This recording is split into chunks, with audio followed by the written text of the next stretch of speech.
মিষ্টি কুমড়াটা যেহেতু বাসায় অনেক বেশি খাওয়া হয়, কারণ সবারই পছন্দ, তাই আমি রান্নাটাও এক একবার এক এক ধরনের করার চেষ্টা করি। এখন আমি রান্না করতে এসেছি, এখানে টুকরা টুকরা কিছু পেঁয়াজ, তারপরে রসুনের কোয়া, টমেটো একেবারে ফালি করে দিয়ে দিলাম, আস্ত কাঁচামরিচ এবং আস্ত কিছু গরম মশলা, এর মধ্যে এলাচি, লং, গোলমরিচ, তেজপাতা, দারচিনি যা ছিল ওইগুলো দিলাম, তারপরে আদার পেস্ট, তারপরে দিয়ে দিলাম এখানে হলুদের গুঁড়া অল্প পরিমাণের, মরিচের গুঁড়াও অল্প পরিমাণের দিয়ে দিলাম, এখানে 5 ফোড়ন মশলা, এরপরে পরিমাণ অনুযায়ী লবণ এবং এখানে আস্ত কয়েকটা জিরাও দিয়ে দিচ্ছি। ব্যাস, এখন দিয়ে দিব এর মধ্যে রান্নার তেল পরিমাণ অনুযায়ী।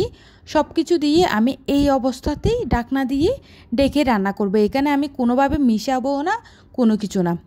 তো যখন এই রান্নাটা প্রায় হতে হতে 10 থেকে 15 মিনিট পরে আমি ঢাকনাটা খুলে এখন একটা খুন্তির সাহায্যে নেড়ে দিব যেন নিচে দিয়ে পুড়ে না যায়। এরপরে পরিমাণ অনুযায়ী মানে অল্প পরিমাণের করে পানি অ্যাড করে দিব, কারণ পাকা মিষ্টি কুমড়াটা রান্না করতে বেশি সময় লাগে না। পানিটা অ্যাড করে আরও একটু নেড়েচেড়ে ডেকে রান্না করে নেব।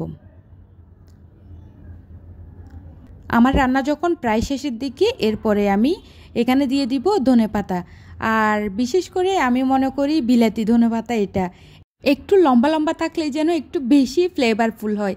যাই হোক, রান্না ভালো লাগলে লাইক, কমেন্ট, শেয়ার করবেন।